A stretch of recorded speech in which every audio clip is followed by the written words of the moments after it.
আসসালামু আলাইকুম। সবাই কেমন আছেন? আল্লাহর রহমতে আমরা সবাই ভালো আছি, আলহামদুলিল্লাহ।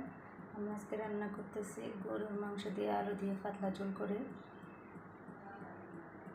এই যে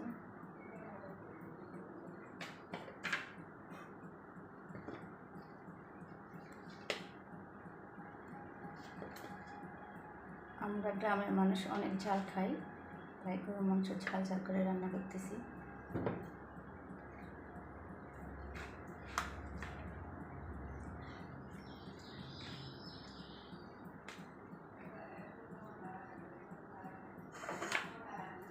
আমার মশলাপাতিগুলো আমি শিলপাটার মধ্যে বেটে নিয়েছি।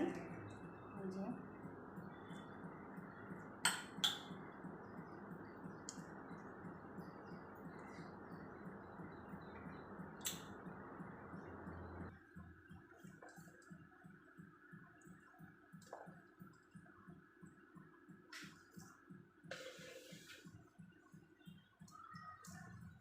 মশলা বেটে বুটে হাত দিয়ে মেখে রান্না করলে আমাদের কাছে ভালো লাগে।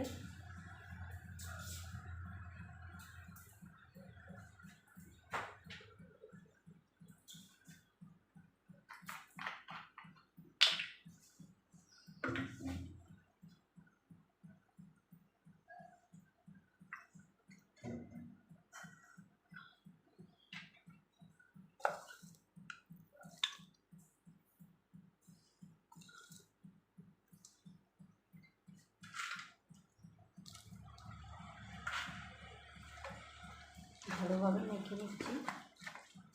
দেখুন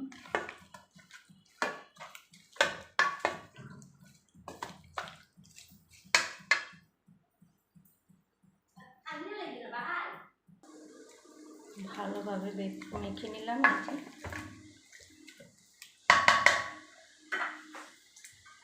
এরপর ম্যারিনেট করে 10 মিনিটের জন্য ঢেকে রেখে দিলাম।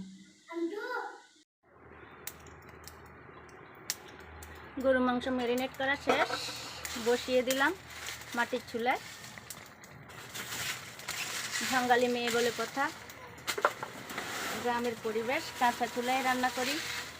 আমি সবচেয়ে বেশি কাঁচা চুলায় রান্না করে খেতে আমার পছন্দ, তাই এই যে ভালোভাবে কষিয়ে নিচ্ছি।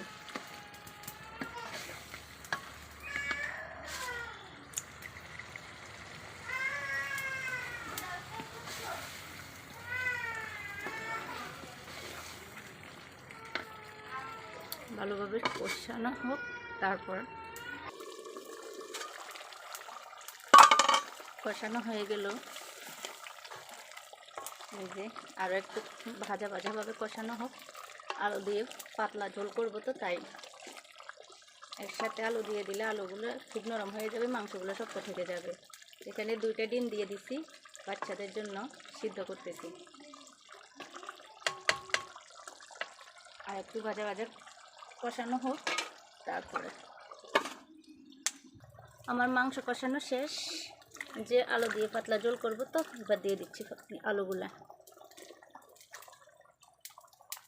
গরুর মাংসের সাথে আলু দিলে আলাদা একটা মজা লাগে। কষানো মাংস শুধু শুধু একরকম মজা, আলু দিলে আরেক রকম। দুইটার 2 রকম স্বাদ।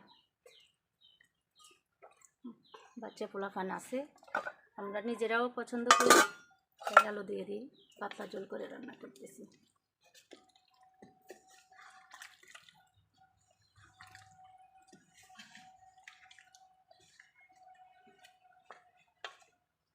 দেখুন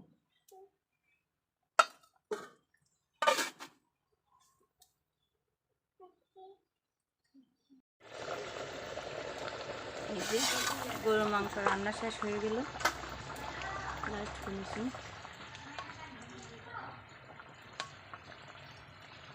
আর এখানে কষা মাংস, কষা মুরগির মাংস।